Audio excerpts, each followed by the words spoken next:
Councillor McCluskey has joined online. Councillor Lee and Earl have accepted the meeting, but they aren't here yet, so they may just running late and they may come in yet, so we take it here. Do we have any declarations of interest for any matters on the agenda this morning? Councillor Bennett?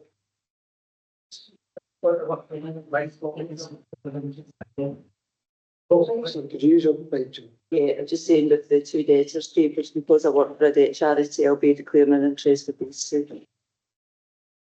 Okay, so when we come to those items on the agenda, you just excuse yourself, we'll bring you back in when the two papers have been dealt. Thanks. Any other declarations of interest? No. Okay, I'll run through the protocol before we move on to the minutes of the last meeting. All visitors must sign into the visit book at Kilncree's reception. This includes council staff and other buildings. There is no planned fire evacuation drill or alarm test today. If alarms are activated during your visit, you must exit the building immediately. Council officers will direct you to the nearest fire exit and escort visitors to the building fire assembly point, which is beside the Silver Man at the top of Parliament Walk. Kilncree staff should report to the floor assembly point. You should remain at your assembly point until directed to reoccupy the building and only re-enter once the fire marshal is advised it's safe to do so. Please do not attempt to leave the site by vehicle until cleared to do so by the fire marshal to ensure access routes are kept clear for emergency vehicles. Please note this is a public meeting and that members of the public may be in attendance. The meeting will be recorded by the clerk and published online for public viewing. Taking of photographs, including screenshots, audio or video recordings, are not permitted during meetings unless with express permission from the convener. To members attending virtually, activate their cameras where possible to enable you to join by video, and all attendees mute their microphone when not speaking. Please do not come in during items unless I invite you to do so. If members attending virtually wish to speak on any point, indicate by clicking on the raise your hand button. Members in the chamber should also raise their hands. I will bring you in at the appropriate time. If members have not been able to access all papers for the meeting, could you indicate now? Okay, thanks. We'll soon have them. So today, as we do in every meeting, we'll hear each of the items set out in the agenda. I'll invite the officer to present the papers and then members will have the opportunity to ask questions before we proceed to debating the decision. And first item on the agenda is item 4, which is paper on the major emergency incident in Coles Norton. Sorry, apologies. Which is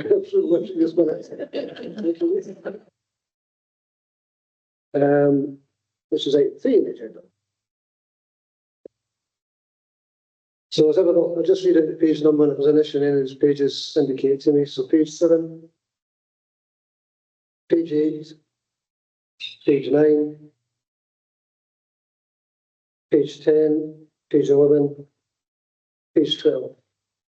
We'll be happy to approve the minutes. Okay. Okay, so item 4 is major emergency incident in Coles Norton, and Nicky's going to give us that.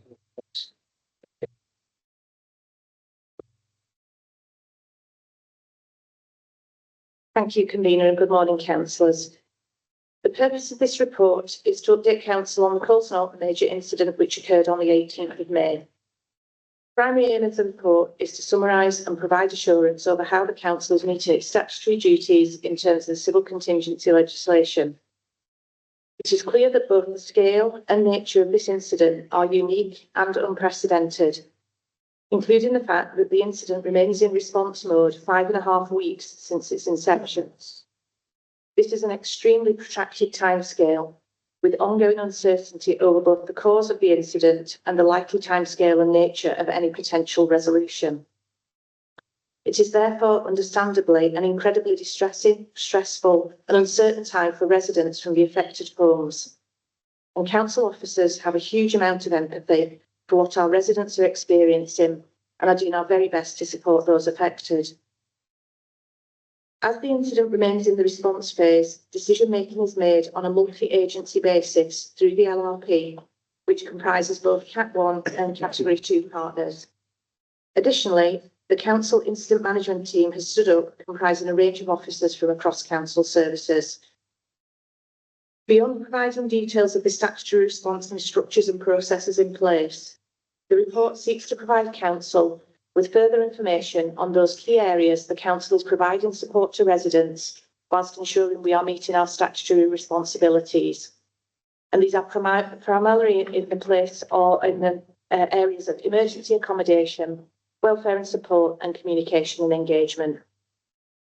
The report also summarises some of the critical engagements at national level, both politically and managerially, to promote understanding of both the scale and impact of this incident in a Scotland and UK-wide level context. As you're aware, the Council's role involves mobilising staff from across several Council services. I'd like to place on record my thanks for all their work to date and yet to come.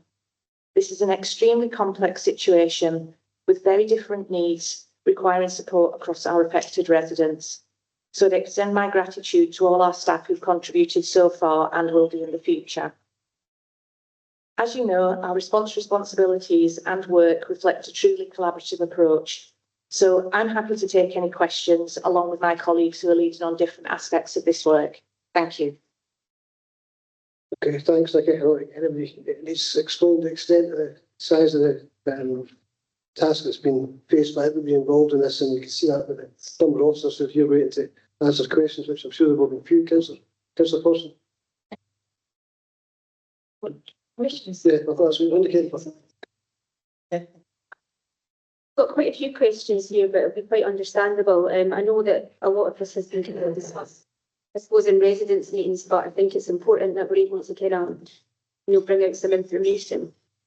So I was wondering whether you could outline the respective statutory responsibilities of the council, the MRA and other partner agencies, so that it's clear who is responsible for each aspect of the response and recovery.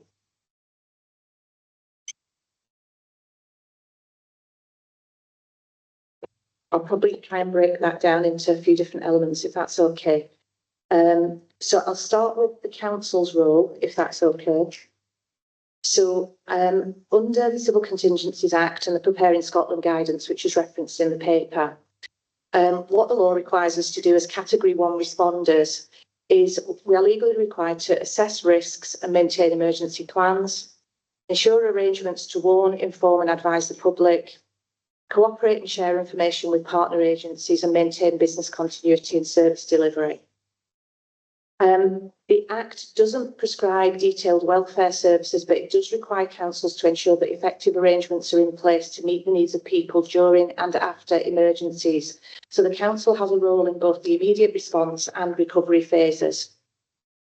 In terms of under the Preparing Scotland guidance, care for people translates statutory duties into an equivalent of humanitarian assistance. So this covers 3 broad timescales, and I'm conscious some councillors will have heard me talk about this before. So immediate response, which is the immediate post-incident period of time, which is the initial hours and first few days. Then the medium-term support, which is the first few days and weeks. And then as we move to recovery, you're looking at weeks through to months, potentially years, depending on the nature of the incident. And we would deliver any care in those areas through a multi-agency care for people arrangements, working across our partners. So even where the council has a specific responsibility, it's often discharged in conjunction with other partners as well.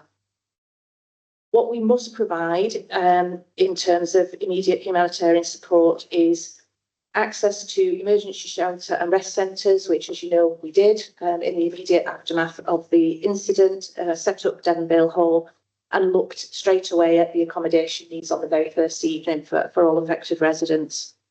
Also basic welfare provision, which is about food, water, clothing, essential supplies and things like that, and public information advice.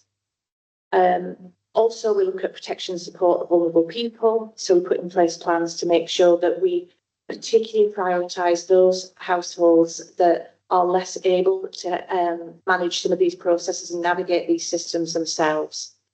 And we would work with partners to make sure that we are sharing information about those households that are potentially more vulnerable or require additional assistance.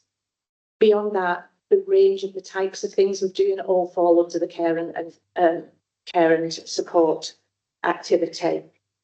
I mean, there's a lot more in the legislation, but that's broadly the council's role. I'll say a little bit about the LRP because that brings in the partners, which I think you also asked about. So the council report obviously touches on this too. So, I mean, basically what I would say is in a major incident like this, the local resilience partnership has been stood up. That comprises a very broad range of partners. I think Kenny said on Tuesday night at the residents' meet, I think we're currently at about 24 partners that are participating in our LRP for this incident. So everybody has a different role, but the purpose of having the LRP is to coordinate the response, provide the overarching governance for decision making. And the reason for that is that in a significant and complex incident, it's highly unlikely that an individual partner would be solely responsible for meeting the needs that need to be addressed. So sometimes responsibilities cross between partners. So through the LRP mechanism, you're able to coordinate those responses and make sure that there's a single line of sight across all areas of actions that need to be taken. But I think one of the things that's come out in the residents' meetings particularly has been a misunderstanding about who's leading what at various points. From the LRP's point of view, we're absolutely clear that is the primary decision-making body. No individual partner is making individual decisions on any actions that would impact on residents. A lot of what I've said so far covers category 1 responders, either at partnership level or the individual council level. In this particular incident, the mining remediation authorities are category 2 responder. Actually, I think Carl's online today, so he might want to say a little bit about his own responsibilities because I'm sure he knows them better than I do. But basically, the category 2 responder, they are a major contributor to the LRP.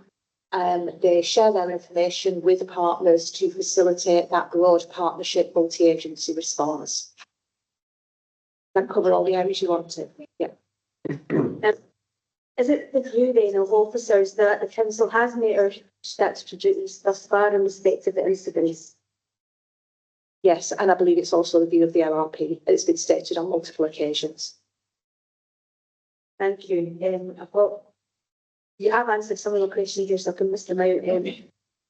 So I was wondering whether it's council officers or whether it might be the MRA, and I suppose outline the work that's kind of been undertaken by the MRA, just to give a bit of an update and I suppose explain what milestones residents should expect over the next few weeks.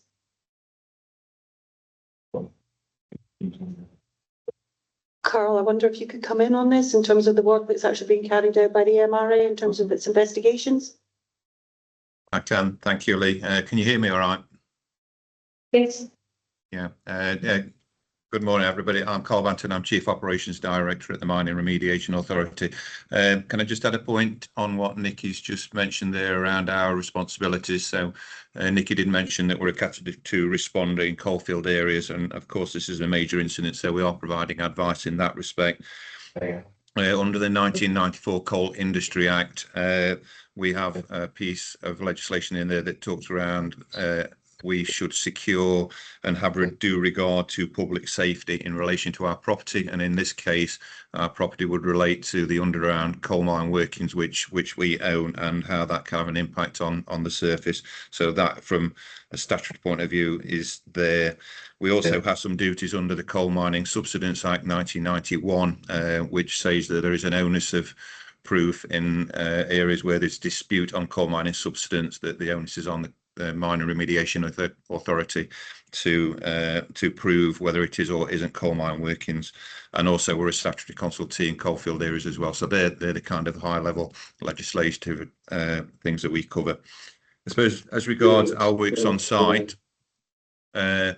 we have been involved from day one. When the incident was called, we came onto site and were advising from a public safety point of view, worked with the emergency services, and because of our expertise on what we've done in other areas and how we manage incidents, we said it was better for us to take control of securing the site and ensuring people were safe, whilst we obviously work with the emergency services as they evacuated. And since that time we've been providing advice on what's happening as regards the ongoing ground movement in the area and the need to then further evacuate properties. We said at the residents' meeting on the 2nd of June that we needed to put in place an 8-week monitoring and ground investigation programme, and we are currently 39% of the way through that. We're on day 22 as it was as of yesterday, which is 39%. What that involves is multiple different things. So obviously, as quickly we established ground monitoring in the area, and we were undertaking structural assessments. So that work has continued since we've started that. Currently, ground movement is still ongoing. In total, you've had 345 millimetres of ground movement on Dunmoss and around about nearly 300 millimetres on Benbook View. But that 300 does not include the initial event, which obviously we didn't capture in our monitoring. Ground movement continues at a rate of between 2 and 10 millimetres a week. So although it's slowed, it is continuing and is not showing any signs of stopping as it stands at the minute. We've also picked up some ground movement on a couple of points on the Glen. This is around where the junction of the Glen meets with Dunmoss. And again, that has been quite substantial, around the region of around 200 millimetres. On the rest of the Glen, though, that monitoring is not showing anything that we would have any concerns about. But because of the gas main in the Glen, that is why properties had to be evacuated on Nectarn. We are undertaking wider what's called LiDAR surveys. So this uses aerial photometry to take images, and then we've been able to compare that to work that was done in 2018. So that shows where the main areas of movement have been. But that does not show any wider movement in the surrounding community, which is very, very positive. On the ground itself, we've got an overall contract to Menzies that are controlling the site and access. They've established security, so all of the streets are monitored from a CCTV point of view, and access is obviously limited as well. And then we've got another contractor that is doing ground investigation work. So we've been drilling a series of boreholes, completed what we call phase 1 of the work, which was concentrated on Benbook. We've paused that work now to allow access for residents to have wider scale removals. We've moved off of the streets. We're doing some drilling work in the ground to the west of where the houses are, and then we will move on to the Glen and do some further investigation work there once the pause is completed. What that is showing is that we've still got to get all of the detailed information back, but it's not showing us a great deal that we didn't already know. So what we are installing now after next week are what's called ground extensiometers and inclinometers. So these are things which we put down into the boreholes, which will show us where movement is still taking place, and then that will give us an indication of potentially where the ground is moving, if it's coal mining related, if it's not coal mining related, and give us an indication on that. In addition to that, we've got 2 consultants working, independent consultants working with us, BGS Scotland, advising on various different things from a ground movement point of view, and then WSP are also producing a ground model and advising us on potential causes of this. I'll pause there for any questions. Okay, thanks, Carol. Thanks for joining with us this morning for that fairly comprehensive run through of where we've been and where we are at the moment. It'd be good if you do stay with us, because I think maybe further questions still to come to MRA on this. Councillor Forson.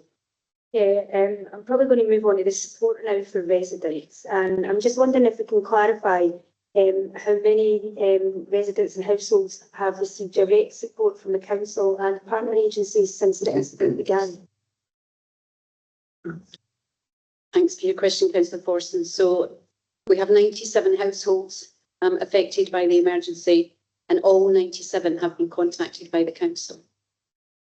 There's a very small number of those who have chosen not to continue to engage. It's a very small number. So I won't identify the exact number, but we're talking about very small figures, single figures. Out of those 97, we have 43 households who have been receiving more intensive support for a variety of reasons. And as you can imagine, with the number of households, you can imagine the range of supports that we've had to put in. And I'll give some examples of those if required.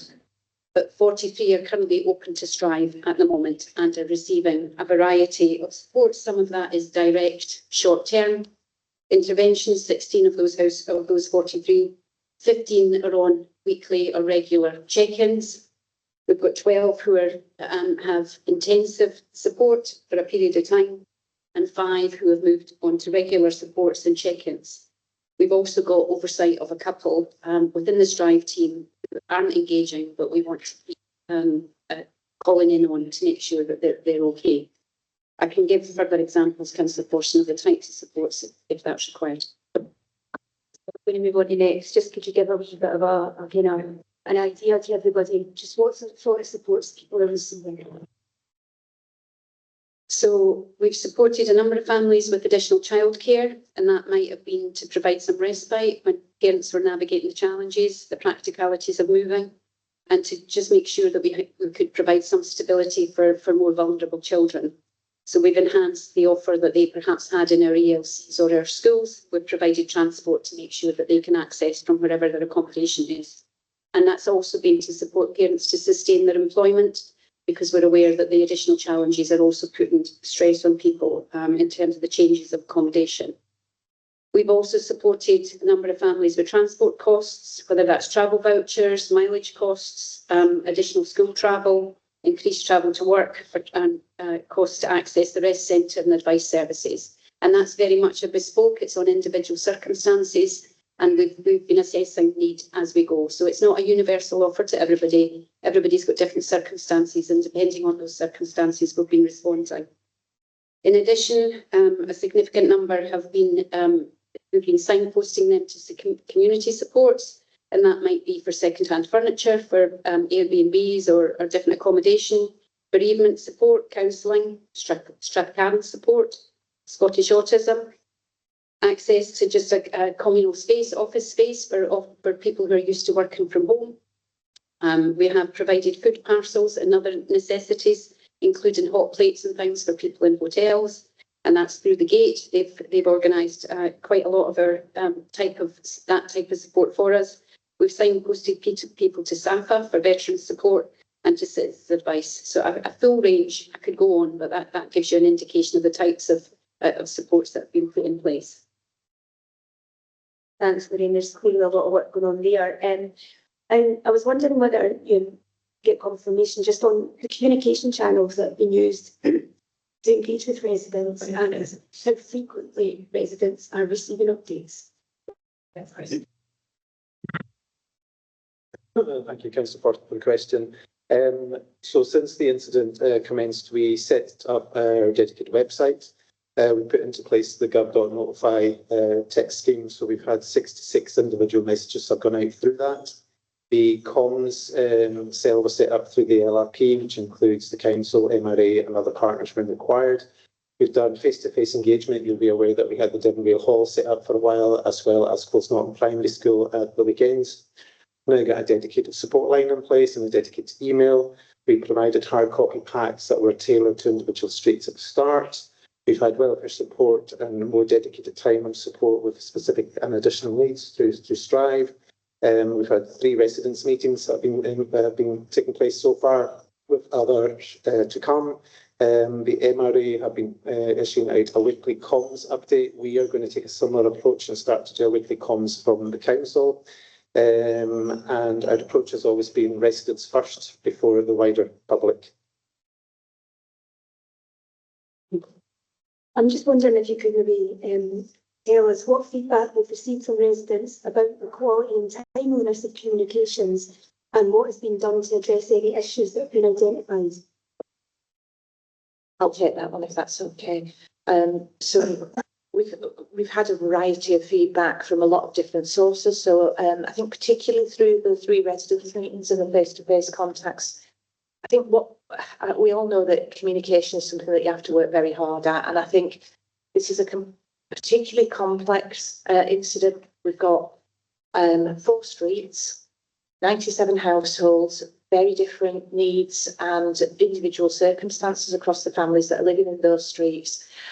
So the information that people want isn't all the same. So one of the main bits of feedback we've had is about actually can we try to look to tailor that a bit more, accepting that there's different circumstances for people living in the different streets.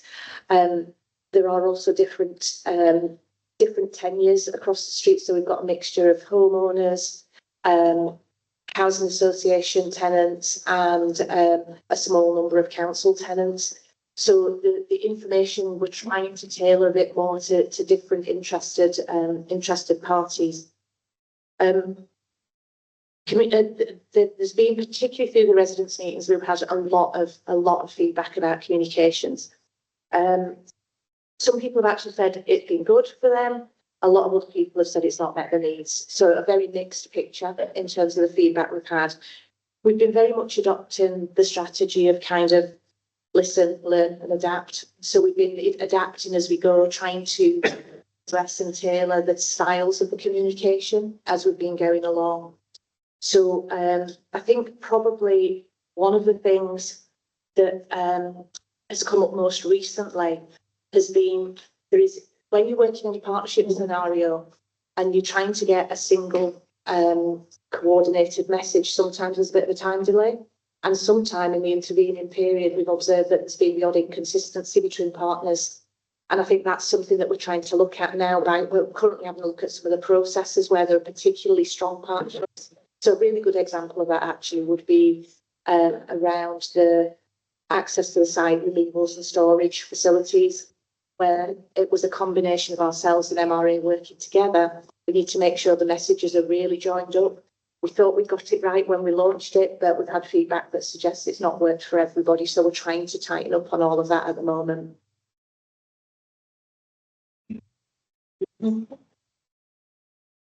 If I may just add to what Nikki said, one of the things that we have noticed in the communication, although we've got that engagement through the Strive approach, and actually some of the residents are actually our own staff members, so we've made sure that they have a person to speak to within their employment. They're seeing that as almost different type of communication from everything else. So it's almost, and it happened at the residents' meeting the other night, saying we haven't had any communication, but we know that they have had communication, and it's almost as if they're seeing the two things as separate. And I think it's just the type of circumstance we're in, that they're not recognising the totality of the communication that's going on. They're just looking for one particular type, then perhaps thinking that's not good enough. But we've been trying to back up a lot of the written communication, the events with that face-to-face, to try and help people who perhaps might be digitally excluded from some of the types of communication that they really understand. So we've been talking them through the packs, the information.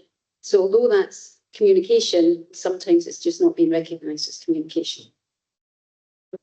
And then it will not cause any surprise, this question, what are we doing to address misinformation and speculation, particularly on social media?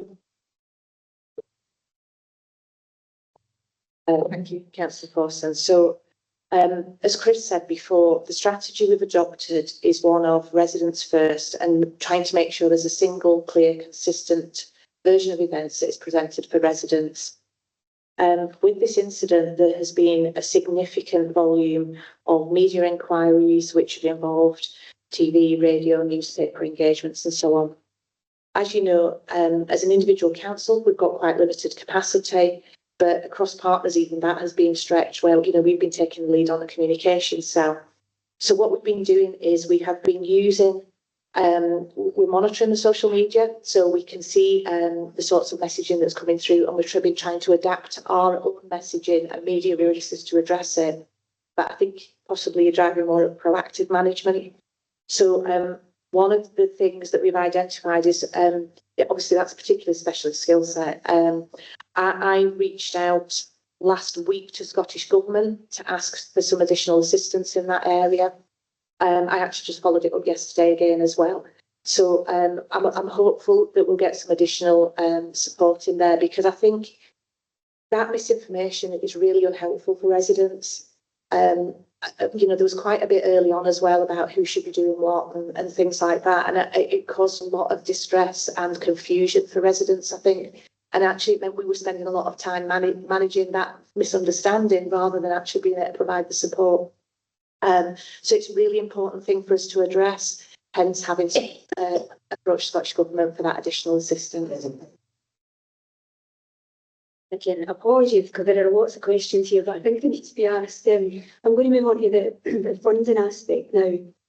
We've received £1 million from the Scottish Government, and I was wondering if you could just provide some information on how much of the funding is expected to support direct resident assistance and how much is expected to support the emergency response and things like technical investigations or staffing costs. Okay, that's not an easy question. So in terms of the £1 million, it is quite clear, and the First Minister's letter is attached to the report, so you can see that the First Minister set some broad parameters for the use of that money. The whole amount is solely for use in support of the incident. All elements ultimately will be supporting residents. So, for instance, you asked about the kind of splits between different categories of spend. In terms of even some of the technical support we're getting, like engineers' reports, things like that, we're trying to make sure that residents also benefit from that. So whilst we need it as professionals and as a council to be able to discharge our responsibilities, we've been providing things that we have access to residents to help them in terms of either negotiating with insurance companies or in terms of pursuing other routes that they need to pursue in terms of tenancies, whatever. It is really difficult to specify exact proportions because of the uncertainties that prevail in terms of timing, the outcomes and so on. But what I can do is I can give you a flavour of what's coming through just now because I'm authorising it, the majority of it. So to date, what the greatest areas of expenditure to date have been in terms of removal, storage and accommodation facilities, in terms of emergency accommodation, which is really significant sums. Then some retentions around professional and technical supports. Then you've also got other types of expenditure like cleaning of properties to allow people to move into those to get a more sustainable place. Support for transport costs for affected residents, support for other aspects of welfare. And also we are collecting data on council staffing costs because, as you're aware, people have been kind of covering this 24/7. So we are trying to capture all that data as well because that is eligible expenditure. Is that helpful? And just can you confirm what governance arrangements are being put in place to monitor the expenditure? Yeah, so probably a nice carry on from the previous one. So we've established a single code, a single accounting code in the council. All the specific invoices that come are coded against that code. And the invoices that are coming through there, I am the person that's authorising them. So that's why I know what's going through at the moment. As I mentioned, we're also coordinating collecting our costs. The other thing I would say is, and I did mention this at the residents' meeting on Tuesday night, you'll see in the appendix in the First Minister's letter, there's also an expectation that there'll be a reconciliation of that expenditure at a point in the near future. So basically, if you view that in terms of an audit of what we've spent. We did work quite hard when we were establishing the operational framework, which sets out the eligibility for access to support. We made sure that we consulted Scottish Government to ensure that the costs that were coming through were eligible and supportable per what the First Minister had approved in terms of the £1 million. Thanks, Nikki. Obviously, £1 million seems like a lot of money, but I think we know that that's probably been spent quite quickly. And as leader of the council, I suppose I'm quite concerned about the impact on council finances moving forward. And I wonder if there has been any estimates or work done around about the financial exposure facing the council, as this situation goes on, if we don't receive any further support from either the Scottish or UK governments. Yeah, I'm extremely concerned about that potential too. At the moment, I would say that the expected position is we will exceed the £1 million pretty rapidly when you look at, you know, the cost of accommodation, storage, and these things. They're quite large sums, especially as we've got uncertainty over the timescales and things are stretching out into the future. In terms of specific work, I can't give you a definitive answer at this point, but the thinking is in hand. So you are aware that we have started to look through the LRP at establishing the recovery subgroup arrangements. Through that will give you a range of scenarios. So in line with those scenarios, that will allow you to start to look at projecting costs, because we'll be able to better estimate what supports are needed for affected residents, what the sort of timescales involved might be around different scenarios. So it will probably give us a range of figures that we'll be able to work with.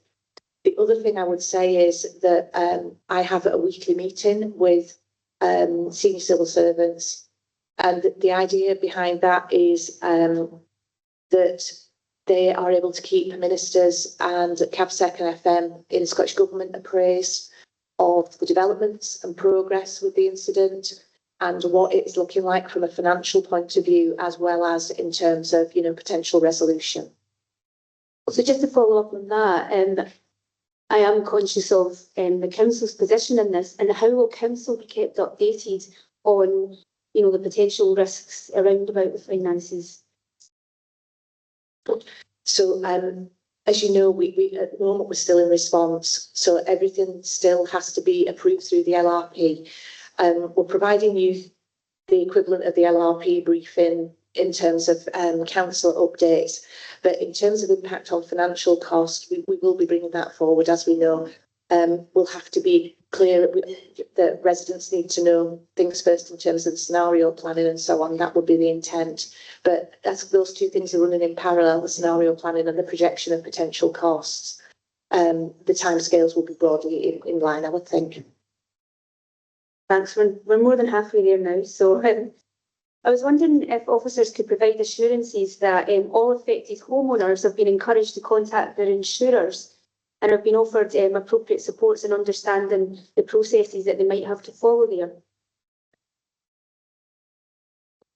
This has been one of the most greatly discussed areas, I think, in terms of residents' meetings and out with the residents' meetings. So in terms of can I give assurance, the assurance would be yes, that absolutely has been the case. There's been a lot of work done on this area. So as I say, it's come up at residents' meetings. We've tried to proactively assist residents by providing information packs with things like incident numbers and various things like this, letters for the utilities, letters for the insurers. We've also established the operational framework, which provides a kind of a critical path, if you like, for people that have insurance in terms of what they need to work through. We have also engaged with the Association of British Insurers, ABI, who have been, with residents' permission, we have been coordinating information from residents, passing that to ABI, and they have been coordinating with individual insurers to try and get them to prioritise either claims, contacts, and so on for individuals that have expressed a wish for that. And it's fair to say not everybody has, to be fair, but those that have, we've been able to support that.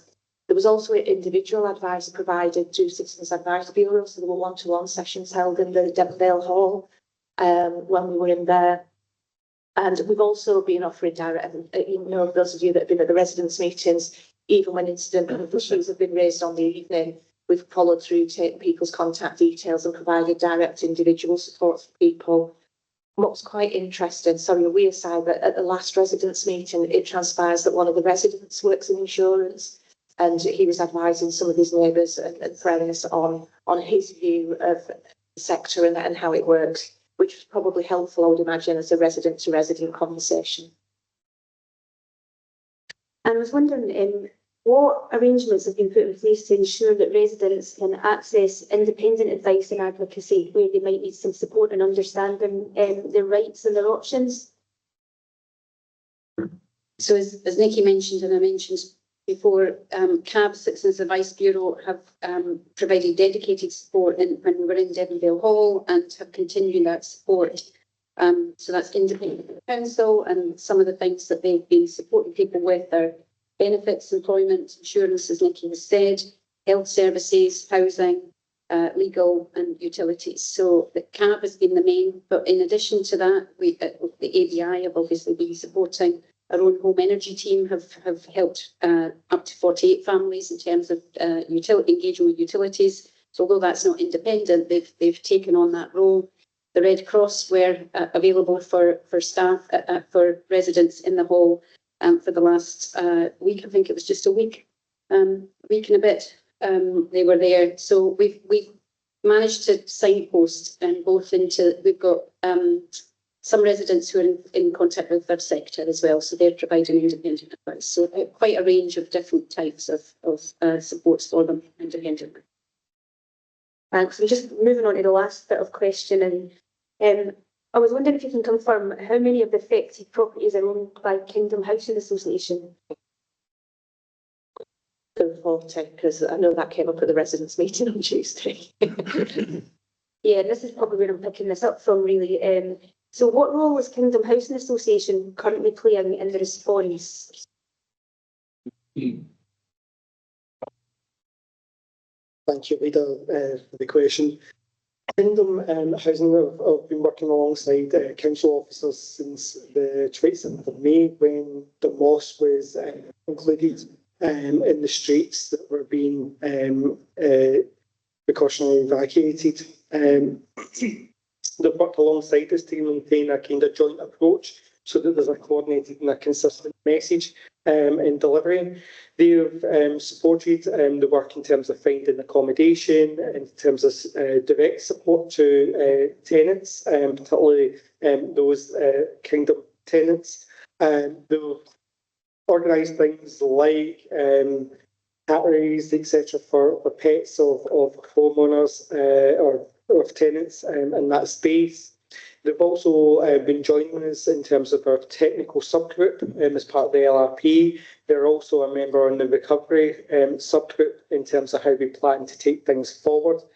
Very much been joint working alongside our housing team and Strive team in terms of engagement with residents and tenants. And they've participated in the Devonvale Hall in terms of each of those sessions that were available so that tenants could have contact with.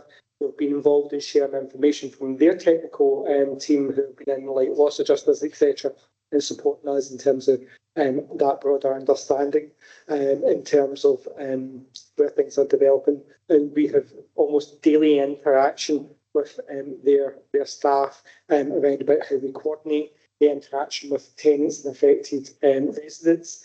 They also participate in the FM's meeting as well in that stage. So very much a coordinated and joint approach and leaning on each other in terms of flexibility and engagement. Thanks, Kevin. I mean, I was quite surprised at comments at the residents' meeting the other night about the lack of contact many tenants had from Kingdom Housing Association. So I was just wondering, are there any barriers preventing Kingdom from providing any contacts or additional assistance to their tenants? Thank you again, Linda. There's no barriers to it. We've tried to maintain a coordinated approach, again, as was mentioned earlier, in terms of that communications. There's a one single point of truth. So we do try to coordinate that all through. I do know that actually following the session, there was a deliberate effort by Kingdom to engage with every single tenant direct so that they could recognise that. I think it goes back to the point that Lorraine had mentioned earlier, is that they don't always see some of the engagement or the communication is in terms of residents as being part of that wider approach. But Kingdom have very much been working alongside us throughout that. You kind of touched on this a little bit, but it was very clear that residents were feeling there's been mixed communication between the council and Kingdom. So how are communications being coordinated between the two to avoid those mixed messages? I'm not too sure there's been mixed messages between Kingdom and ourselves. I think we've tried to take a coordinated approach through one single thought so that we're getting a consistent message and it's the same message that goes across. We've certainly followed a suit in terms of the work that we have done, and actually at times, in terms of the support that's offered, you wouldn't be able to tell the difference between a Kingdom member of staff and a council member of staff in that space. In that regard, and it's not that I think some of that communication is not necessarily being recognised as from Kingdom. Could I just add to that as well? Just going back to what I was describing earlier in terms of a bit of a lessons learned for us, I think part of the issue that came out on Tuesday night is the fact that Kingdom's tenants are looking for particular specific information that is tailored to them.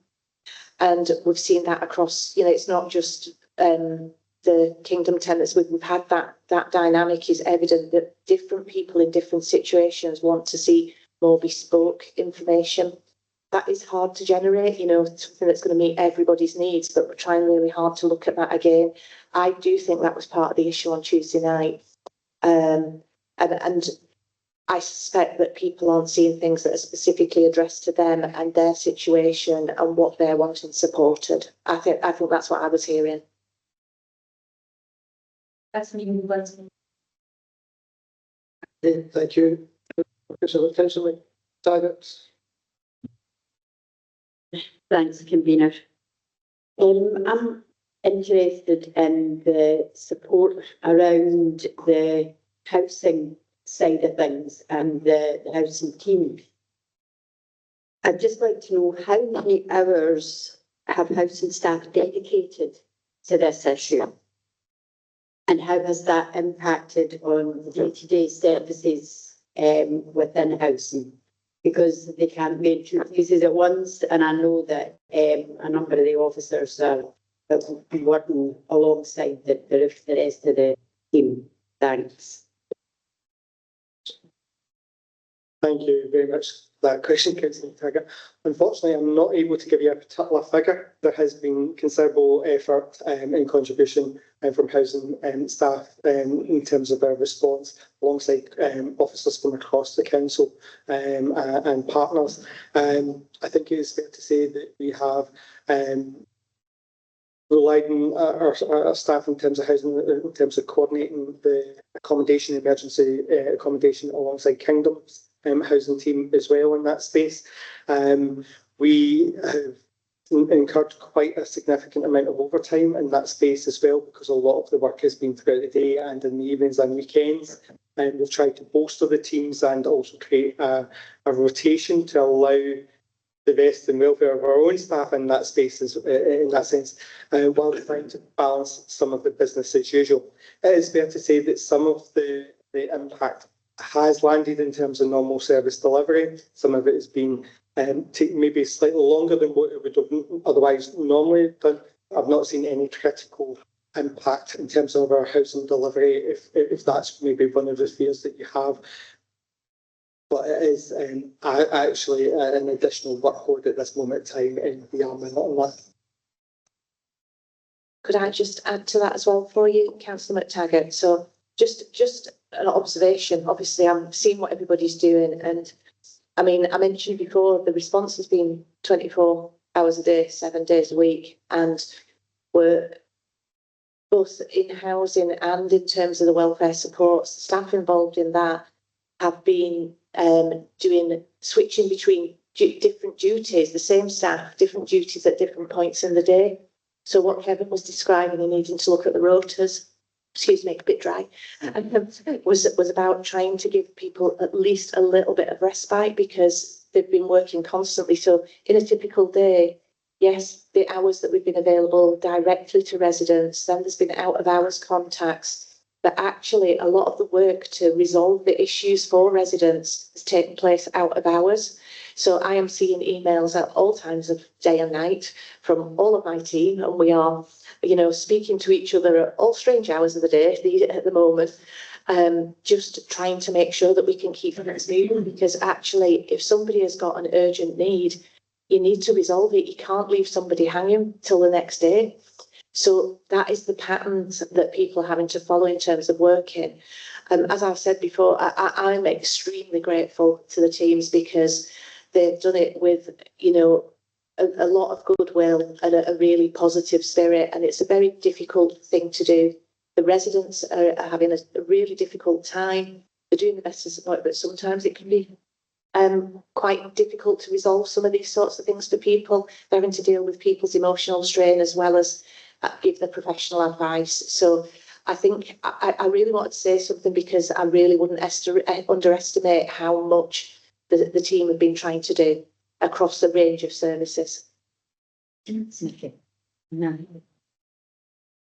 That was another point I was going to ask about, Nicky, was the safeguarding and wellbeing of the staff who are involved in this, because we are a very, very small team by comparison to other councils, and therefore the same staff are overlapping in these things. So I just wanted to ask, I noticed the things that Lorraine were saying earlier, and that's a very intense and diverse service that's being offered. So how are we supporting staff through this? And we know that a lot of this is going to be it's going to be out of our stuff. How are we ever going to recoup that for staff? Thank you, Councillor McTaggart. The IMT, which was set up, has been very focused in relation to the welfare of staff throughout this. There have been significant hours worked through the IMT as well, through Lorraine and Kevin. We're looking at a piece of work to identify where businesses down the road in response to this. HR colleagues are working with management across the organisation to ensure that staff are having breaks. There's been rotas put into place. We have stood down the Coats Norton and the Denville Hall to allow that break for staff, but we have a dedicated line now, which is rotated amongst a greater pool of staff. But it's been very much at the forefront of what managers on the IMT have been in terms of the welfare staff and supporting the staff through this, providing that ongoing.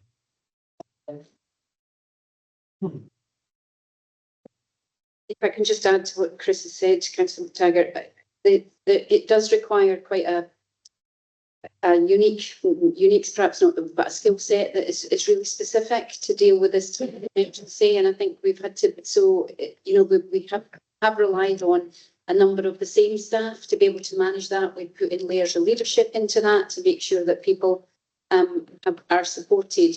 But we've also tried to distribute it across those who are used to that front one face-to-face contact, because a lot of it is actually, just as you've indicated yourself, people are dealing, over 97 households, you've got a wide range of needs and a wide range of circumstances, and no one situation is the same, whether it's children's needs, adults, parents, or whatever. So it has tested us, I think, in terms of the breadth of what we've had to do.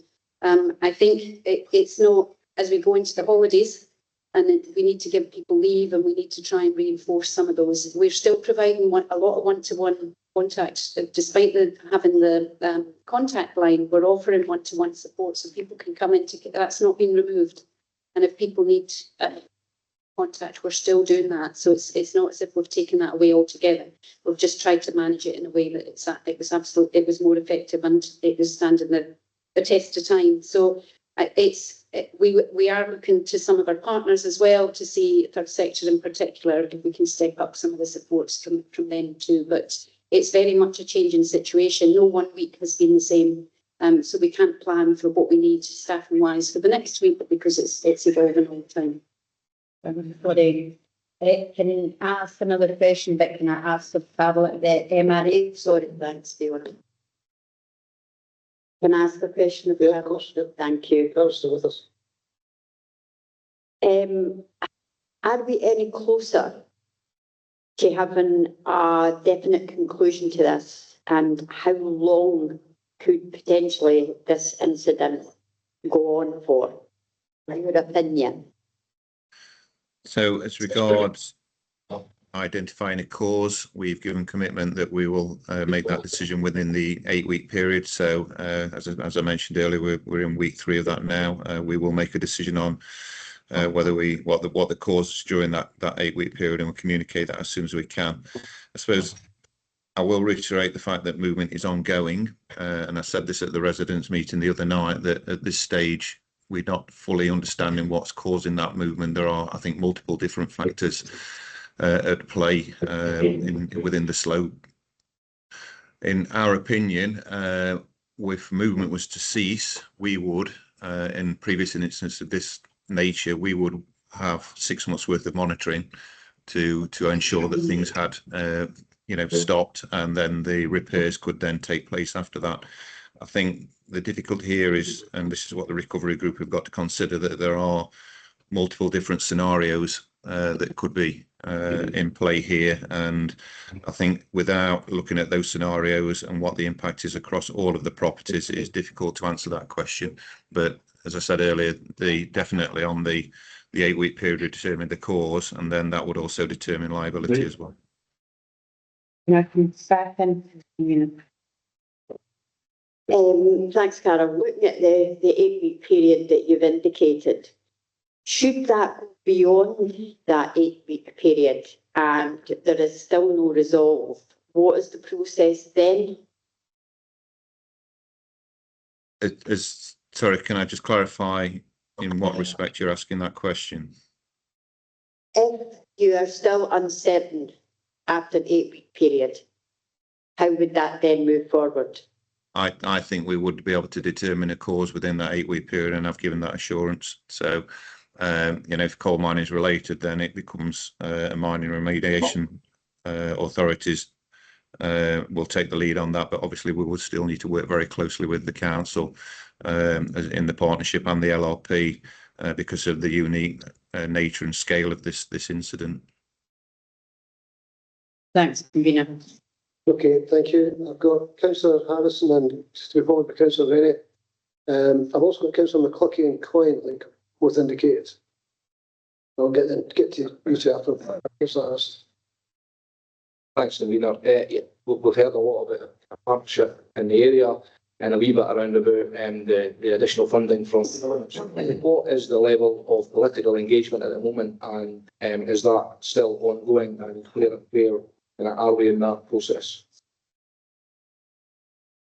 The leader's asking, I think is it one for her? I can tell you from an officer point of view, and I do defer to the leader then. So there's significant political engagement and managerial engagement that shadows that. So I have a weekly meeting with Scottish Government officials. That is a conduit to inform Ministers Cabsag FM in terms of progress, etc. As I said before, it's also a place where I can make requests in terms of financial and non-financial supports, which I have been doing. And also we have a ministerial oversight group has been established. It comprises several ministers and is chaired by the Cabinet Secretary for Justice. MRA colleagues are also involved in that. Council leader, myself, are involved in that, and a number of officials from Scottish Government. And that is to allow Scottish Government to have a really real-time oversight of progress. They're certainly placing some challenges at our door as well in terms of making sure that momentum is sustained. We've also had one engagement with UK government, but I'll probably leave the leader to speak on that because it was a political engagement. I was there in support. And we are actually, as well as the political engagement, another engagement, set of engagements that's been really important are the professional and national engagements across national agencies. So things like COSLA have offered support. Also Alacho is quite important. Now that's an interesting one because housing supply is a big part of the issue for us in terms of current and future accommodation supply. It is interesting that we've not had a flood of offers so far that have come through that route. But I wanted to mention it because I do think that has been stimulated by some of the political engagement as well. So there was a discussion at COSLA to go across Alacho officers, and we promoted it ourselves as Scottish Government also done the city. But I think the leader wanted to come in because obviously she'll have a political view on it. Yeah, just to clarify that there's been quite a lot of extensive political engagement from my part. Within the first week, myself and the MSP have met the Cabinet Secretary for Justice. We discussed the situation and potential supports that we would require. That moved on quite quickly. We had a visit from the Cabinet Secretary for Justice and the First Minister to Clackmannanshire, And I think that plays a really important part in formulating the First Minister's views on what response could be provided to the council. I think there was an initial view, and it became very, very clear quite quickly that their thoughts were not going to be sufficient. And so that was very, very helpful. Again, within the first time period, I had engaged with the Scottish Government, and we had the Bellwyn scheme approved. But that has now been superseded with the other funding from the Scottish Government. Just yesterday, I spoke again with the Cabinet Secretary for Justice and the First Minister. We were very keen to hear how things were progressing and what other supports were available or could be available, and what it was that were required. So my view is they remain very open, and they're willing and they want to support. It's just really, we need to be articulating exactly what it is that we need. We will always say money, but I think there's supports that could come out with that. I also had a meeting with the Minister for Energy in the UK government, Michael Shanks.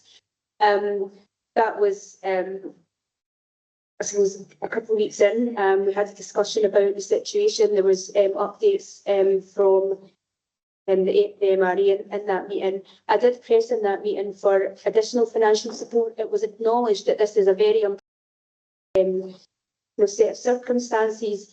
The Minister undertook to kind of take that into consideration. I've then followed that up with another letter, and that's still outstanding at the moment. But my thought was it was after this meeting to follow that up again with another letter, because I think everybody is acknowledging that this is a really difficult set of circumstances. It's not been encountered anywhere, across the whole of the UK. So there needs to be bespoke plans put in place to help support it. Councillor Rooney. Talking a practical issue, I know there was a lot of discussion about the housing association, and I wondered whether it would be helpful to have engagement with Clackmannanshire Tenants and Residents to work with them on that. I'm sorry. Thank you for that, Chair, Councillor. In terms of our engagement with CTRF, in terms of direct response, has been in terms of through our LRP, in terms of work, in terms of the initial response. So it's not necessarily been a place for CRTF in terms of their normal business as usual. I am aware that they've been active in terms of in the community in engaging with residents directly. And I actually have a meeting scheduled for this coming Monday with the chair of CTRF in relation to the incident and the role and how we could communicate is part of the response. But we are in response at present, and our work has been focused in delivering response first and foremost. Could I just supplement that, Councillor Rennie? It was just to say that when we're in response mode, it was just to build on what Kevin's saying, to explain, because sometimes we assume that people know what we're talking about when we're describing that. Because of the way the processes work, our focus has been on our direct engagement with residents. So making sure that we get that single message in through the established LRP comms cell. So that in the response phase, that's been the case. However, there's absolutely a role for CTRF going forward, and I think Kevin's particularly going to pick up conversation about as we're moving forward into the recovery phase, where there's a much clearer, the council is much more. We take ownership of the recovery phase part of it. It's not all partners. Well, as we move from response to recovery, so it's just slightly different processes, but absolutely a role going forward. And obviously, Kevin's going to have that meeting and talk that through. Just one more question. In terms of the insurance side, and I know it's a really difficult question to answer, but obviously we're talking about the timescales that could take 8 weeks and we're into week 3 in terms of establishing work. So I presume, and I'm just asking the question, does that really restrict people in terms of their insurance being able to get really good input from their insurance company? We know quite a bit about this because it's come up such a lot. there is an extremely varied picture across all the households. So we have 13 households that have successfully engaged and are being accommodated by their insurance. We have some others who have had difficulty with their insurers, and we've tried to facilitate and support an improvement in that position, working with the residents through ABI, contacting their insurers and so on. And then we do have some residents that have not wanted to engage with their insurers or instigate a claim process. So it's very different situations across the affected tenants. In terms of the operational framework that we put in place, that does give a clear set of arrangements to move through in terms of the insurance. So I had, when we met on Tuesday evening, spoke about this a little bit, and just to take you through what the process is per the framework, which I've summarised for Tuesday night. So as I say, First of all, we've got a number that have already managed, which is brilliant. But the insurers are requiring different things and actually not even being consistent between the same insurance company. So, but the difficulty is we don't know what individual insurance policies are. So people may have different types of policies, which may be either unlocking the door to support or meaning that at this point there's not that gateway there. So it's a very individual circumstance. That is why we really encourage people to engage with us so that we can try and support them. Because if through the framework, if the insurance company is not being supportive, not allowing, not accommodating, or even when a claim has been submitted and so on, the framework allows any resident to provide evidence of that, just correspondence or whatever, and we would continue to support in a situation like that until such time as the insurers are at a place that they have the information they need to be able to move forward. Additionally, if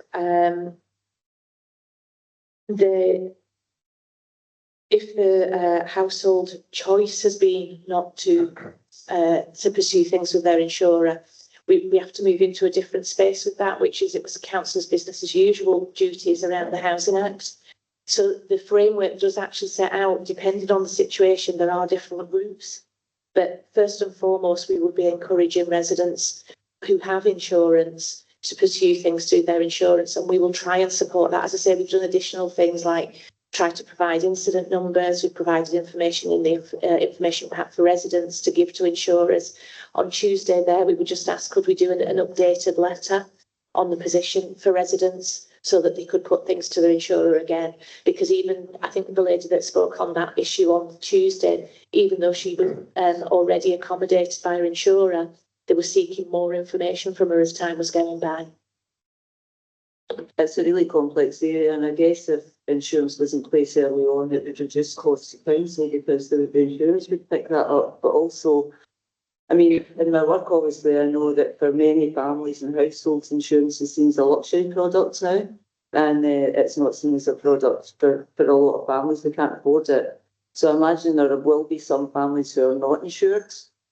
So, yeah, so to our knowledge, there is a very small number, as in single number, of households potentially. It's a kind of 1 or 2 that we're aware of that have shared that information with us. So out of those that are owner occupiers, that's what we're aware of. So that does mean there is still a number of other householders potentially that could yet engage with their insurer. Okay, thank you, Councillor McCluckie. Thanks, Chair. I just have one question based on an issue that was raised to me regarding some of the temporary accommodation that's been offered, specifically through the University of Stirling. Obviously, it's available because the university is currently between academic years, and the concern that one family in particular have is what will happen when the students return for the new academic year. So I guess they're just looking for a bit of reassurance that work is ongoing to find a solution to that, and has anything regards to that being identified currently? Yeah, thank you for the question. So this one's come up quite a lot as well, understandably, and it does come up whenever there is a kind of, the next residents are moving to the next the next potential engagement with us. So what we're looking at the moment is, and we've been looking at this for a little while now, is housing supply is an issue, not just for us, but even for residents that choose to seek their own accommodation with some support potentially through the framework that we've published. So housing supply is a significant issue. What does happen is we are regularly reviewing what is available. So that is how we had the move to, be able to access the university accommodation, because time had moved on. Students had left since the start of the incident up until we went into the start of the 8-week period. We'll continue to do that kind of monitoring of the environment to see what's becoming available, but we're also taking proactive steps, as you would expect. So we've been particularly looking at council void stock and looking at how quickly we can turn those around. We are also in discussion with Scottish Government about what financial flexibilities they might be able to offer from our affordable housing grant to allow us to either use that to more quickly turn around voids, but also to support potentially further off-the-shelf purchases of properties that might come onto the market in the intervening period. And additionally, we're looking across those national networks to see what's available too.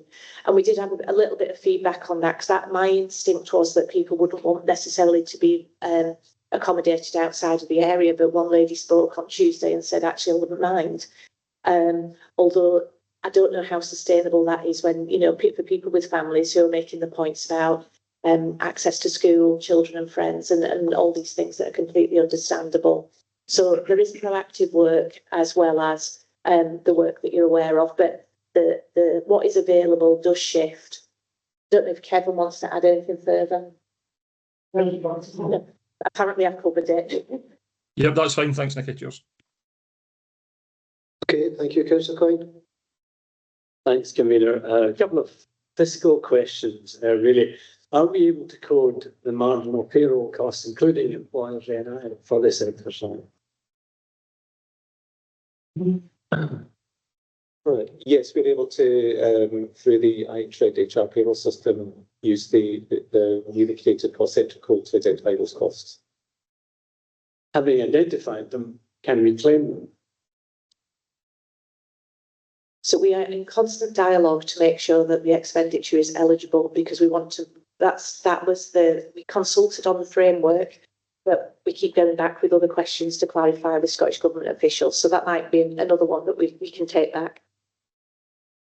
Okay, and on that topic, I got the impression from something said earlier that having accepted the 1 million from stock gov, that we were not therefore able to access Bellwyn. Is that the case?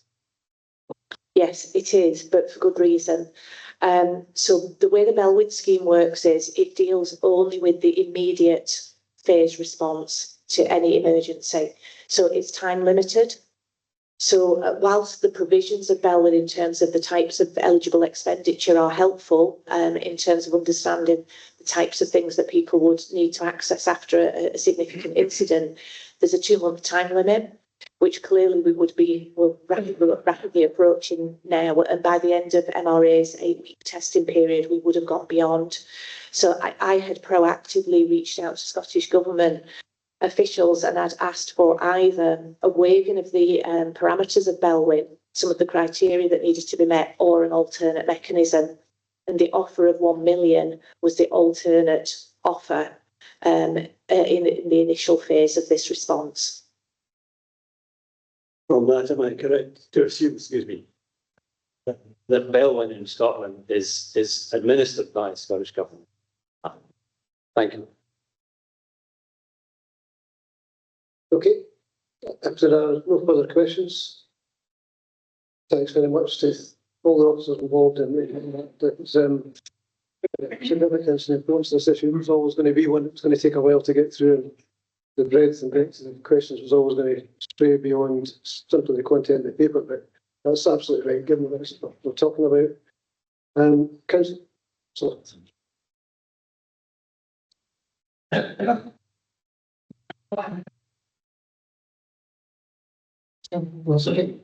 Okay, Councillor Forson to move the paper. Yeah, I'm happy to move the paper. I think the question in session here is probably one of the most expensive that we've undertaken in the chamber.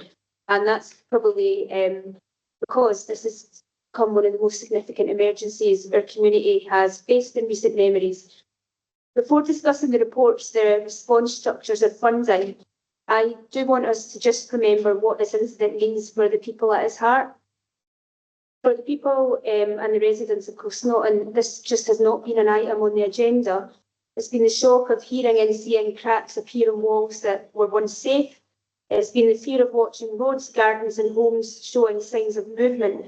And it's been the distress of being asked at very short notice to leave properties where families have built their lives, raised their children, celebrated milestones and created memories. For many residents, the last number of weeks have been marked by uncertainty, disruption and anxiety about what comes next. For the council, the first duty was clear. It was to keep people safe. When concerns first emerged on the 18th of May, officers responded immediately, working alongside Police Scotland, the Scottish Fire and Rescue Service, the Scottish Ambulance Service, the Mining Remediation Authority and many others. Difficult decisions had to be taken quickly and responsibly. I know from so many conversations that those decisions were never taken lightly. But throughout every stage of the incident, the safety of residents has remained the council's overriding priority. The report before council outlines the extensive multi-agency response that has followed. And what stands out to me is not simply the scale of that response, but the compassion that has underpinned it. Behind every temporary accommodation placement has been a family trying to find stability. Behind every welfare assessment has been an individual facing uncertainty. And behind every support package has been a resident trying to navigate circumstances they never expected to face. And I want to put on record my thanks to the many council staff who have gone far beyond what could reasonably be expected of them. Our housing officers, our STRIVE teams, our education teams, our emergency planning officers, our communications teams, our health and social care colleagues, and our customer service staff, but also the managers and support services across every directorate of the council. Many have worked extended hours, evenings and weekends while continuing to try to deliver vital services for the wider population. I believe they've done so with professionalism, empathy and determination. And I think their work reflects the very best values of public service. I do also want to acknowledge the contribution of our partners in this response. The emergency services, the MRA, the NHS, the Citizens Advice, British Red Cross, the Gate Charity, and many community organisations from across Clackmannanshire, and of course the volunteers that make those community organisations work. Neighbouring councils have also provided mutual aid and support, and I want to thank them. I think the response has demonstrated that the strength of partnership working when communities need it most is vital. I think it's also demonstrated something else, and for me that's the strength and the resilience of the people of Closnotton themselves. Residents have shown extraordinary patience and dignity in circumstances that would test anyone. Many continue to face uncertainty about their homes and their future, and I think we have to recognise that uncertainty. We understand that updates cannot always come as quickly as people like. We know that investigations take time, but as a council, we are committed to ensuring residents remain informed, supported and listened to throughout this process. And I think it's very clear that that commitment extends beyond emergency accommodation. The council has worked to provide emotional support, financial assistance, childcare support, transport arrangements, educational support for children and young people, assistance with insurance matters and access to wider welfare services. Our approach has been guided by a single principle, and that is every family is different, every household has different needs, and supports must be shaped around people, not systems. Alongside the operational response, we have worked to ensure that the voices of Closnotton residents have been heard at the highest levels of government. As outlined earlier, I've personally engaged with First Minister, Cabinet Secretaries, the MP and MSP, and I think that's helped secure support and recognition of the unprecedented nature of this incident. The announcement of the £1 million of funding from the Scottish Government is a welcome and important step, but it's not the end. I've also engaged with the UK Minister for Energy, pressing the case for further support due to the acknowledged unprecedented nature of the incident, and I await a response on this. I think the focus needs to remain firmly on ensuring that support reaches the residents who need it, and that the council has the resources required to sustain what may be a lengthy recovery process. And the reality is that there's still so many questions that cannot be answered yet. This is an incident of a scale and nature unlike anything Clackmannanshire Council has faced in recent memory. And as a result, we have encountered situations for which there is no established local rulebook and there's no straightforward set of answers. Throughout this response, officers and partners have had to make decisions based on the best information available at the time, often in rapidly changing circumstances. And I think everyone's learned a great deal over recent weeks, and as investigations and recovery work continue, this approach is going to have to be continuously refined. We need to strengthen our processes and adapt our support to the needs of residents. I think, quite honestly, we will not get everything perfect first time, but we will continue to listen, learn and improve while remaining focused on the safety, well-being and recovery of those affected. So the investigations continue, the cause of ground movement remains under examination, and the future for some properties remain very uncertain. And many of our residents continue to live with understandable concerns about what lies ahead. And I think we have to be clear that we do understand those concerns. And while we're rightly proud of the support that has been provided, we also must recognise an uncomfortable truth. No amount of emergency planning, funding or practical assistance can replace what some residents have lost. A house is more than bricks and mortar. It's security, familiarity and the place where family life happens and memories are made. I know from speaking to a number of residents that it's been absolutely gut-wrenching for them to have to leave their homes behind. So for those who have had to leave their homes, we understand that no council service, however well delivered, can remove that sense of loss or uncertainty. What we can do is stand alongside residents, provide every support available to us, and remain committed to helping them through what may be a long and difficult journey ahead. And that's why this report today is not an end point, it's a point of accountability, a point in which this council is updated and our communities are updated on the work that has been undertaken. And it's a point at which we reaffirm our commitment to the people affected, and a point at which we recognise that recovery will require the same determination, partnership and compassion that have characterised the response phase. And I propose the paper on that basis. Okay, thank you. Councillor Harrison to second the paper. Thanks, Helena. Yeah, firstly, I'd just like to say how awful the situation must be for impacted residents. Having been to the residents' meetings and also visiting Devondale Hall during the day to talk to residents, I can honestly say I cannot imagine what they're going through at this time with their homes and lives so seriously impacted. While it has been a traumatic situation for them and they are understandably upset and worried about the outcomes, they have been patient and understanding that this has been a unique situation for the council to handle. The report details the Kilsnotton major incident that began on the 18th of May and outlines the multi-agency response to that.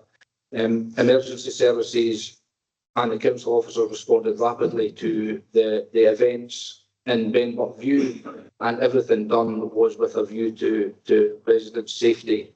Mining Remediation Authority is leading the technical investigations into the cause, and they are expected to take 8 weeks with ongoing monitoring and risk assessment on that. Council have, in their coordination, set up the incident management team and working with various partners has been outlined earlier. And again, just like council leader, I'd like to thank all of the partners involved for their efforts and support for what is a situation that is unique, not just to Clackmannanshire, but pretty much UK wide. Support for housing, there has been a wide range of temporary housing solutions, council homes, hotels, lodges, student accommodation, etc. And that's been used due to pressure on housing stock, has been based on a fair needs approach and has been applied prioritising the most vulnerable residents. With almost 100 households impacted, all of the different needs for all those households. And in the middle of what is a housing crisis in Scotland, this has proven to be very challenging. There is a lack of available housing stock, and the council officers are working extremely hard to ensure adequate provision for everyone. And again, I'd like to reiterate that I and we understand how frustrating this can be for residents during this time, but officers are working extremely hard to do the best for those that have been displaced. Significant welfare assistance has also been provided, as been outlined today during the paper and during the Councillor Forson's proposing this. Significant financial aid, childcare, health support and emotional wellbeing services. A number of third sector organisations, Citizen Advice, Red Cross have supported residents with essential advice and crisis assistance. Schools and community services are supporting children and families with additional childcare activities and wellbeing programmes. And I'd genuinely like to thank all of them for stepping up and helping out in this incident. The response has also required substantial redeployment of council staff, creating pressure on services and workloads, but has been sustained through strong organisational effort and support for staff wellbeing. And I would like to put on record my thanks as well to the staff who have worked incredibly hard on this unique and very challenging issue, often working very long hours on weekends. And that's not only the ones who have been involved directly, but also the ones who are having to cover roles while this incident is ongoing. A coordinated communication strategy has ensured consistent public messaging and direct engagement with residents through meetings, dedicated contact channels and regular updates. High levels of media attention have been managed collaboratively across agencies. But having said that, I do believe that we need to listen to feedback from the residents regarding communications, and we really need to take on board where the LRP and the council can improve on communication with the residents. It can't just be a miscommunication. It's coming through time and time again, so we really need to listen to what the residents are telling us. Extensive engagement has, as we've heard, been taking place with Scottish and UK governments and has already secured support, including £1 million in funding from the Scottish Government and ongoing assistance with housing and technical challenges and advice on flexibility of funds and engagement with both governments is ongoing. The incident still remains an emergency response phase with investigations ongoing, and the council will and partners will continue to prioritise public safety, resident support and coordinated recovery planning. I think the coordinated recovery planning will be key as well about how we get these residents, how we can get their lives back in order, back in a home that they can call their home again. And yeah, I think that is really key how we progress that in the future as well. I would normally say I'm happy to sit in the paper, but I'm not. It's a terrible time for the residents, and yeah, I will sit in the paper. Okay, thank you. The paper's now open for further debate. Does anybody wish to debate? Councillor McTaggart, all the councillors any? Thanks, convener. I'd just like to add my thanks to the amazing and phenomenal work that's gone on within this council to support the people that are affected by this awful incident. Like Councillor Harrison says, it's unimaginable how these people might be feeling right now, and it's unimaginable how the uncertainty in their future is affecting them both mentally and physically. So my heart goes out to them. One thing I am still debating in mind is this 8-week period with the Mining Remediation Authority. I still worry that at the end of that 8 weeks, we're still not going to have a conclusion to this. We're still not going to have a reason for this. So therefore, we're still not going to have an outcome for these people who have been affected, and for this council who have stepped up and will continue to step up. But financially, it's a massive, massive drain on this council, and it just seems to be never ending. It doesn't have a conclusion, and I'm just not confident that that conclusion is going to come at the end of this 8-week test period. So I just felt I wanted to make people aware that we maybe shouldn't pin all our hopes on that. Thanks, convener. Okay, thank you, councillor Rennie. Followed by councillor Coyne. Yeah, when I first saw this appearing up in the media, I was absolutely horrified. Your home is your security, your safety, your family. You navigate all of life circumstances within your home. If you're ill, if you have family difficulties, if somebody passes away, your home is your security. It's the place that you feel stable. It's a place that gives you your roots, and it's the place that you feel the outside world can just go away when you walk into the home. So seeing things as we're moving on about people going into temporary accommodation, families initially split up, and even just hearing today, people's pets being put into catteries, that to me, as a real pet lover, that's quite devastating. And, it's only one of the things, but obviously seeing the kind of level of distress, for me, having worked in the field of trauma for years, traumas like this will take many years, if ever, to get over.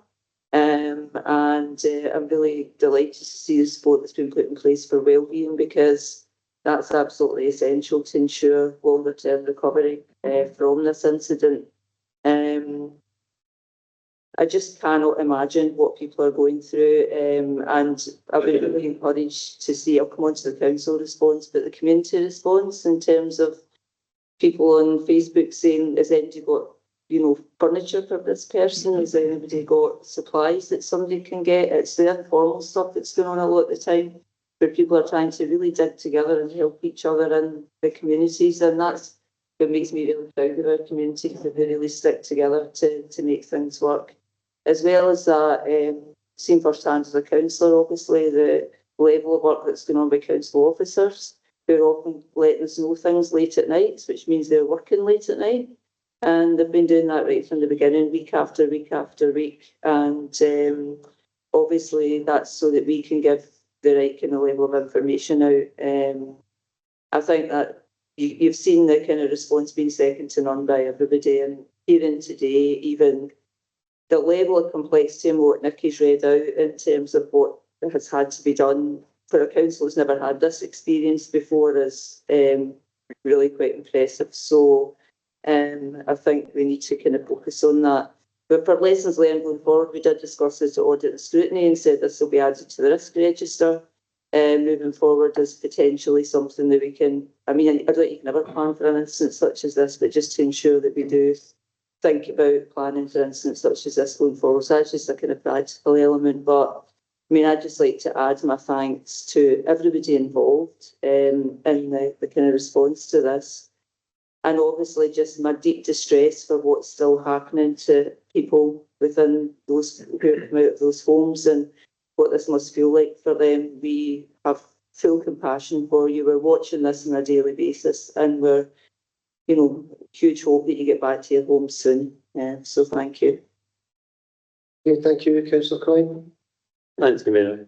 Yeah, what I have read in the paper and what I've heard from the responses from officers has impressed me, but not at all surprised me. I think the professionalism shown by our administration and our officers was amazing. As someone said, this is an unimaginable preconception. You couldn't have guessed we were able to deal with this. And I think the way that we stepped up, well, I haven't stepped up, the way that all these people have stepped up and dealt with it has been just fantastic. And I hope that that message gets out clearly to the wider community. The residents, I hope, will be comforted by a lot of what they've heard today in terms of the support, what's in the background. But I hope the wider community also appreciates that. Councillor Rennie alluded to households stepping in and helping out, and that's, I think, a good example of the wee county with the big heart. And I think that's something we can applaud. But I think it's really important that first of Clackmannanshire, there are people listening to this. As Councillor Forson was saying, we need help from the big players in this game, because we can't carry this on our own. But what's a tremendous effort by Clackmannanshire in a very, very difficult situation. Thank you, councillor Lindsay.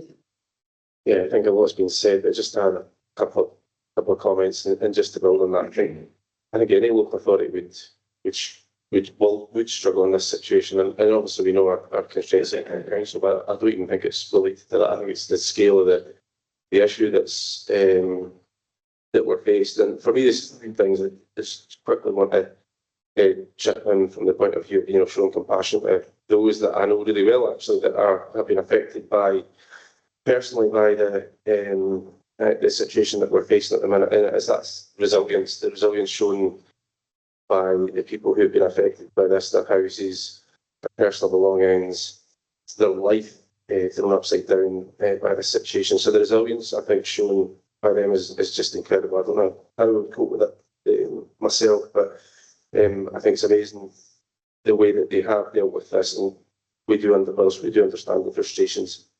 We continue to just encourage residents to work with us and work with the authorities to make sure that we can support them as best they can. Social media gets out of hand.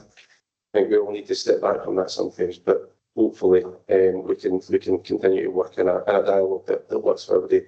Resilience to the officers. Everybody said it. Going above and beyond. I've spoken to a lot of officers who are directly involved in this and indirectly involved, but it's clear, there's exhaustion there. There's it's the emotional resilience that's required. It's the emotional support that's required for them and for the people involved. And the resilience shown by our officers is just incredible. I don't know how some of them are still standing. So I think, the positive of that is, how resilient we are as a Clackmannanshire, how resilient we are as a council. And I think we should take some positive from that in this really dire negative situation that we're faced. The last thing was just that accountability element is we need accountability. We know that that's the conclusion to this is the accountability element. I'm reassured from what Carol was saying and what's been said consistently at meetings is that the 8 weeks will be enough to provide us with a conclusion. And that needs to be the case. It has to be the case, and we have to hold that as the standard that we're aiming for. Hopefully within the 8 weeks, but certainly that 8 week marker. And I'm glad that's been laid down as the point at which we will, as a minimum, have a conclusion and an accountability for this in terms of what is the cause of this current situation. So that's the one thing I'm at least holding for today as well, is that we will have answers within that time period. So let's hope to that. Nothing further to add, but just thanks to everybody for their ongoing support. Okay, thank you, Councillor Benny. Thanks, Chair. I'm not going to say a lot. It's all been said, and the graciousness of the council just steps right up into the plate right away. That these things happen, but it's not in fear of what we're going to do. It's right. Let's get on and do something about this. And I'm really proud actually to be in this area where we know that every single person in here is rooting for these people to get back to their homes as soon as possible. And it just puts my heart out, and it really is nice to hear. Although it's a very bad opportunity to be able to say that, but to hear that everybody is actually going the same road and not saying, "Oh no, we can't do that." But thank you. Okay, thank you. Sorry, Councillor. Sorry, I did leave my hand up for the last moment, so you didn't miss me. Just as everybody said, my thoughts are with the residents. I can't imagine what they've been going through, and also to all the staff. Just thank you so much for your hard work. The only other point I kind of just wanted to make was just because we were talking about the insurance companies, and I think it's astonishing to find that people who are even have the same insurance company and they're getting treated differently. It's beyond me. I really think that the Financial Conduct Authority and the Prudential Regulation Authority really need to be looking into the conduct of home insurance companies. I mean, we have seen around Clackmannanshire where there's buildings still sitting there that have had fires or something that are still sitting there where insurance companies are still presumably fighting over who costs. It's unacceptable, and this I think really does highlight that. So I would ask, I don't know, if when we're writing to the UK government, if we could also ask for them to get the Financial Conduct Authority to look into the home insurance industry, because I think it's shocking. You should be able, I mean, it's a minefield when you go to get your home insurance. There's so many different options now. Is that going too far where it's just, you don't know what you're signing up to if you're not an insurance broker or somebody who has knowledge of that industry? So yeah, I would ask if we are able to maybe look at that as well. That'd be great. Okay, thank you. Councillor Spurson, what else do you need to sum up? Yeah, we'll briefly sum up. Just to pick up on a few of the points. The UK government is responsible for the Financial Conduct Authority and insurance companies. I did press that point when I met with Minister Shanks to say if there's anything you can do to put pressure on the insurance companies to step up to the plate, please do it. And again, I'm more than happy to follow that up again in another letter.